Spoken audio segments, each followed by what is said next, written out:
لماذا سميت الدول العربية بأسمائها التي نعرفها اليوم؟ الجواب: لكل اسم قصته الخاصة به، والتي سنتعرف عليها في هذه الحلقة.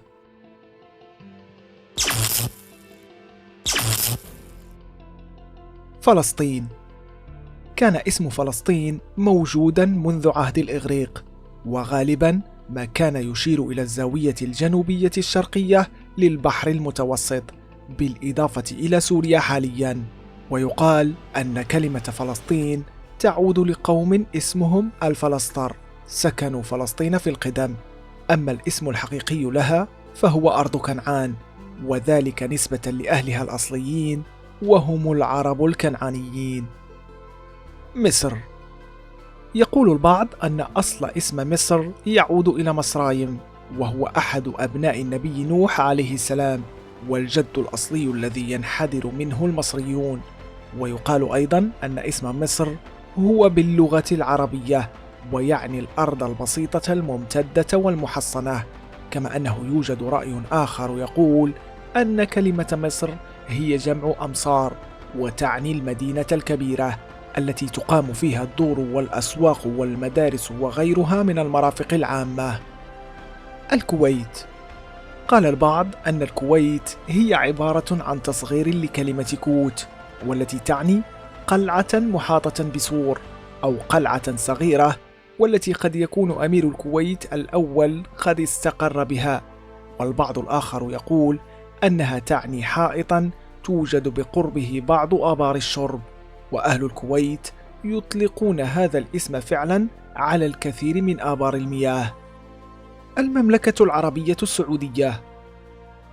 يعود أصل تسمية المملكة العربية السعودية بهذا الاسم إلى 23 من شهر سبتمبر عام 1932، وذلك عندما قام الملك عبد العزيز بن عبد الرحمن الفيصل آل سعود بإصدار أمر ملكي لتوحيد البلاد تحت هذا الاسم، وذلك نسبة إلى عائلته آل سعود. العراق. يعتقد الباحثون أن التسمية مشتقة من الفارسية الوسطى، والتي تعني الأراضي المنخفضة، لكن يوجد رأي آخر يقول أن العراق سمي بهذا الاسم نسبة إلى مدينة أوروك، والتي كانت أكبر مدينة قد أقيمت سنة 3200 قبل الميلاد، وذلك جنوب بلاد الرافدين. المغرب.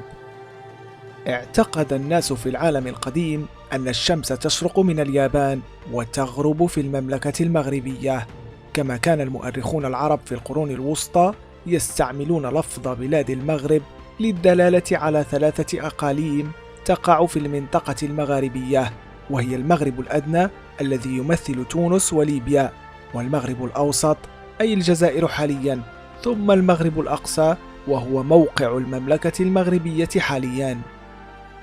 البحرين. هذا الاسم أي بحرين يشير صراحة إلى مثنى بحر، ففي قديم الزمان كان البابليون يطلقون على المنطقة اسم بلاد البحر. وتقول بعض المصادر أن البحرين لم يطلق فقط على ما تشكله دولة البحرين اليوم، إنما أطلق على الساحل المطل على الخليج العربي كله. كما أن هنالك رأيا آخر يقول أن البحرين هو دلالة إلى كون البلاد تحتوي على مصدرين للمياه، عيون المياه الحلوة والمياه المالحة في البحر المحيط بها. الجزائر. يقال أن اسم الجزائر يعود إلى الجزر 3 التي كانت متاخمة لميناء المدينة القديم، والتي كانت تدعى باسم جزائر بني مزغنة، نسبة إلى قبيلة بني مزغنة آنذاك. كما أن هناك رواية أخرى تقول أن اسم الجزائر مشتق من تسمية عربية للمنطقة كلها، حيث أسماها العرب باسم الجزائر لأنها بدت لهم كجزيرة تملأها الحياة تتوسط مكانين قاحلين، ألا وهما البحر في الشمال والصحراء الكبرى في الجنوب. تونس. أطلق الإغريق اسم تونس على العاصمة التونسية، وعلى الأرجح أن الاسم مشتق من لغة البربر، حيث تعني الكلمة توقف أو تخييم.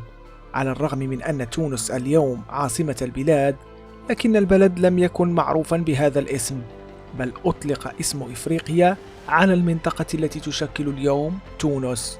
وتقول مصادر أخرى أن العرب أطلقوا على المنطقة اسم تؤنس، وذلك بسبب طيبة سكانها المحليين وكرمهم، فيأنس الضيف أو الغريب في هذه البلد. الأردن.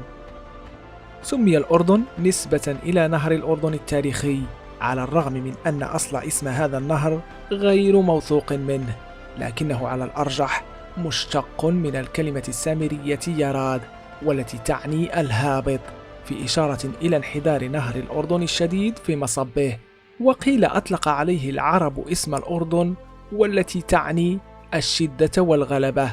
وقيل أيضا أن أردن هو أحد أحفاد سيدنا نوح عليه السلام. الإمارات العربية المتحدة.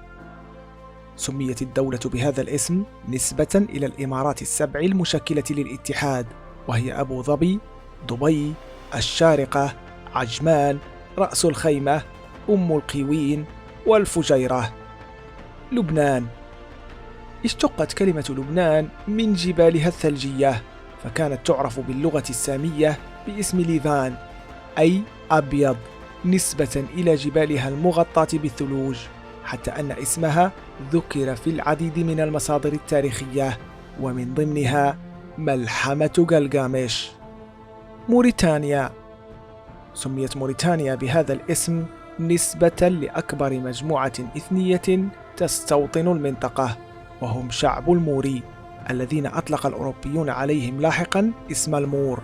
والاسم السابق هو اسم لاتيني أطلق على سكان مملكة موريتانيا البربرية، التي عاصرها الإغريق والرومان. في المقابل، يقول البعض أن اسم موريتانية بحد ذاته مشتق من اللفظ الأمازيغي أمور، والذي يعني الأرض أو الوطن. السودان. يرجع اسم دولة السودان إلى أصل كلمة السود، والتي كان العرب قديما يطلقونها على جزء كبير من إفريقيا بسبب لون بشرة سكانها. اليمن. سبب تسمية اليمن بهذا الاسم اختلفت حوله الآراء، فالبعض ذهب إلى أن سبب ذلك هو أنها تقع يمين الكعبة، والبعض الآخر قال أن أصلها اليمن، وهو الخير والازدهار، كما أن هنالك رأيا آخر ذهب إلى أن اسم اليمن جاء نسبة إلى يامن بن قحطان. عمان.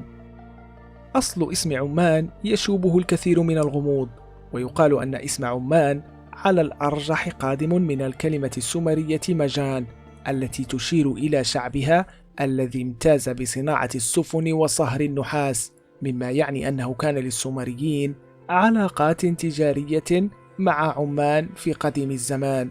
هناك أيضا من ينسب اسم عمان إلى عمان بن إبراهيم عليه السلام، أو ربما إلى عمان بن سبأ بن يغثان بن إبراهيم عليه السلام. قطر.